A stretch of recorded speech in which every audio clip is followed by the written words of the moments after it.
Good morning, students. As you all know that yesterday I gave you a basic introduction of chapter 3, Safety and First Aid. Today I'll explain new topics, safety on the road and safety from fire. So let's talk about first topic, that is safety on the road. We use roads while going to school, market, picnic, a friend's place, or returning home. With so many vehicles moving at high speed on the roads, we need to be careful. We should be aware of the traffic rules and must always follow them. हम लोग roads का कब use करते हैं? जब हम लोग market जाते हैं, स्कूल जाते हैं, पिकनिक पे जाते हैं, अपने फ्रेंड्स के घरों पे जाते हैं, या जब घर हम लोग वापस लौटते हैं. हम लोग देखते हैं रोड पे बहुत सारे व्हीकल्स हाई स्पीड पे चलते हैं, है ना? और हम लोगों को उनसे केयरफुल भी रहना चाहिए. इसलिए हम लोगों को ट्रैफिक रूल से अवेयर भी रहना चाहिए और उनको फॉलो भी करना चाहिए.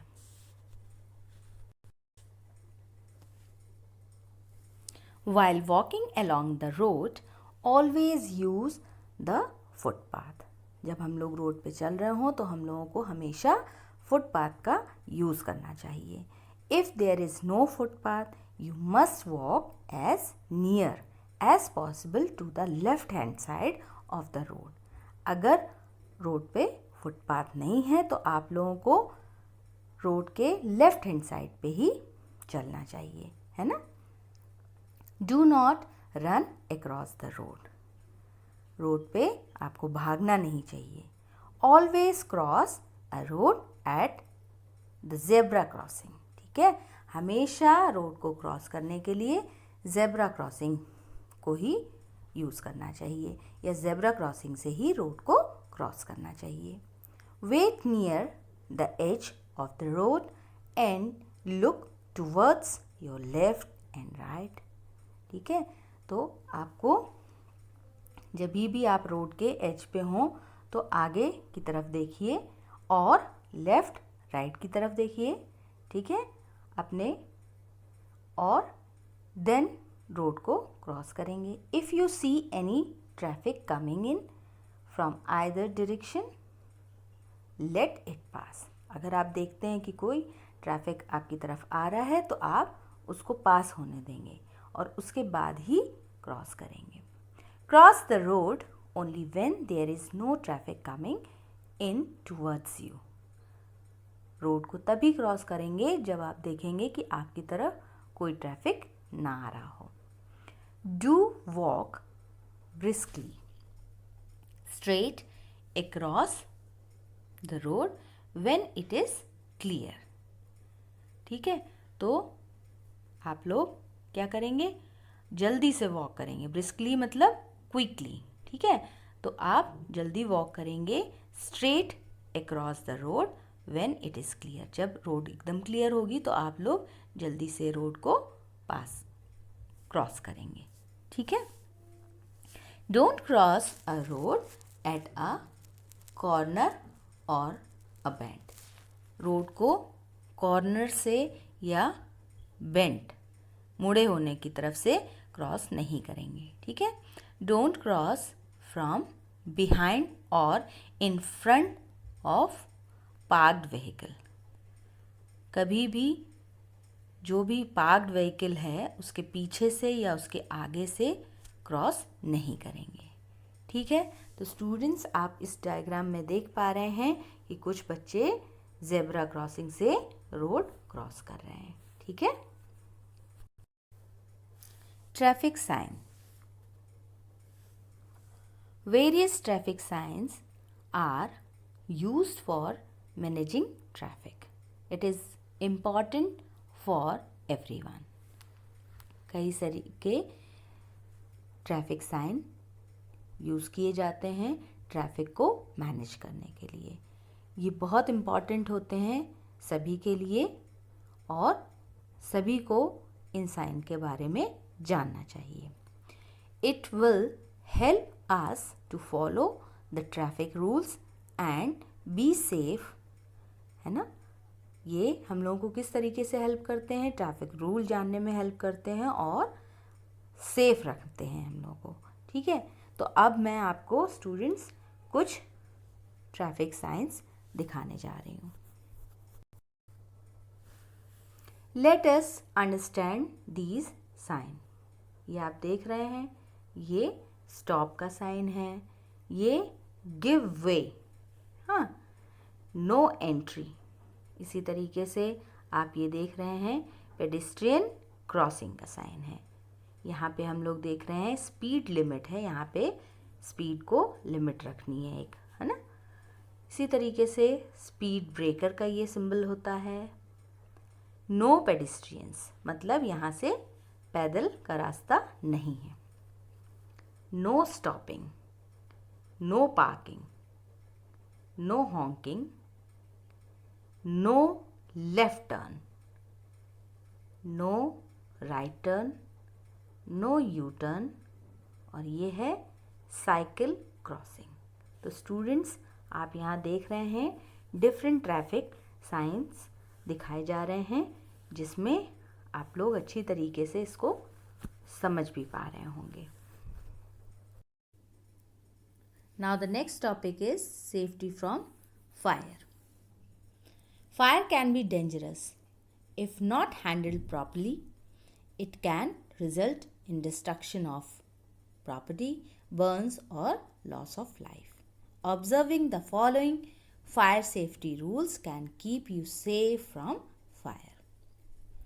फायर बहुत डेंजरस होती है, अगर इसको प्रॉपरली हैंडल ना किया जाए तो इसकी वजह से डिस्ट्रक्शन ऑफ प्रॉपर्टी हो सकता है, बर्न्स हो सकता है और लॉस ऑफ लाइफ भी हो सकता है, राइट। तो इसलिए आपको कुछ फायर सेफ्टी रूल्स जानने चाहिए और उनकी वजह से फायर से आप सेफ रह सकते हैं। Don't play with matches, lighters and candles. Do not place lighted candles near things that might catch fire. कभी भी आपको माचिस से, लाइटर से या कैंडल से नहीं खेलना चाहिए, और ख़ास तौर से जली हुई कैंडल्स आपको ऐसी जगह नहीं रखनी चाहिए जहाँ पे वो आग पकड़ सकें। Do not wear synthetic clothes when you are near fire or working in the kitchen. Synthetic clothes catch fire easily. Wear cotton clothes instead of synthetic clothes. आपको कभी भी सिंथेटिक क्लोथ्स नहीं पहनने चाहिए जबकि आप फायर के पास हों या किचन में काम कर रहे हों, क्योंकि सिंथेटिक क्लोथ्स क्या होते हैं, जल्दी फायर पकड़ लेते हैं और उनमें आग जल्दी लग जाती है। इसलिए सिंथेटिक क्लोथ्स की जगह कॉटन क्लोथ पहनने चाहिए। In the kitchen, turn off the gas knob और the gas supply when not in use. Gas leaks can cause major fires. Kitchen में जब गैस का काम नहीं हो तो गैस का नॉब नीचे से बंद कर देना चाहिए। गैस के लीक होने से मेजर फायर्स लग सकती हैं।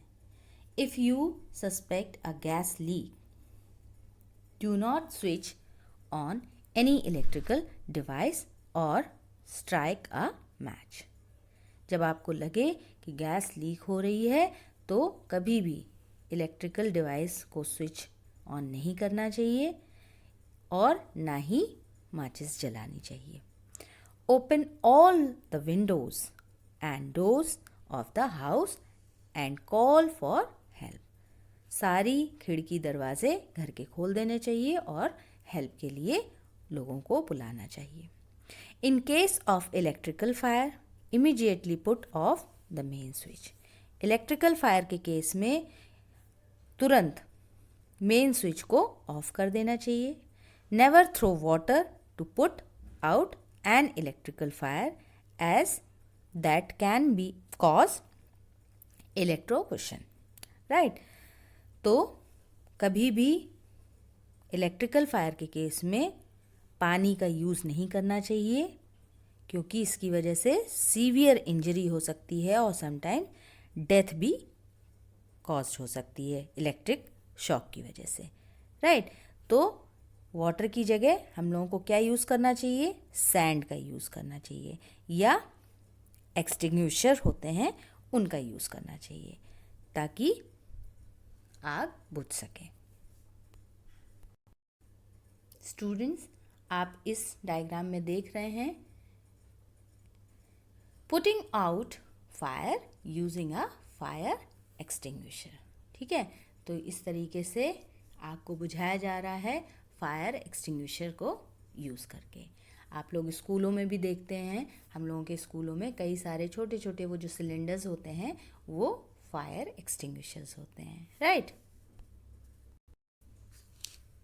For fire caused by petrol, do not try to put it off by throwing water. As petrol is lighter than water, it will float over water and continue burning. Instead, put it off by throwing sand or mud. जब भी petrol से आग लगी हुई हो तो उस पर पानी नहीं फेंकना चाहिए, क्योंकि जो पेट्रोल होता है वो वाटर से हल्का होता है, लाइट होता है, तो वो क्या करता है, वाटर पे फ्लोट होने लगता है और वो जलता रहता है, तो आग बुझती नहीं है। इसलिए हमें वाटर की जगह मड और सैंड का यूज़ करना चाहिए। If your clothes are on fire, just stop, drop and roll until the fire is out. Shout for help but don't run. Running makes fire burn faster. अगर कभी आपके कपड़ों में आग लग जाए तो कभी भी आपको भागना नहीं चाहिए, क्योंकि भागने से क्या होता है, फायर और तेज़ हो जाती है। इसलिए आप लोगों को वहीं पे स्टॉप होना चाहिए, ड्रॉप करना चाहिए और रोल करना चाहिए, ठीक है, ताकि आपके जो आग है वो बुझ सके। और शाउट करना चाहिए, लोगों को हेल्प के लिए बुलाना चाहिए, भागना नहीं चाहिए आपको। If there is a fire in the building, vacate the building immediately. Go down the stairs and do not use the lift. अगर आपकी बिल्डिंग में कभी आग लग जाए तो बिल्डिंग को जल्दी से जल्दी खाली करना चाहिए और आपको बिल्डिंग से नीचे स्टेयर्स का यूज़ करके ही आना चाहिए, मतलब सीढ़ियों से ही आप आएँ, लिफ्ट का उस समय यूज़ बिल्कुल ना करें। तो स्टूडेंट्स, आज हम लोगों ने कुछ सेफ्टी रूल्स पढ़े जो कि हम लोगों को रोड पे और फायर से बचने के लिए फॉलो करने चाहिए। स्टूडेंट्स, आज के टॉपिक में अगर आपको कोई भी डाउट हो तो आप मुझसे पूछ सकते हैं। Thank you.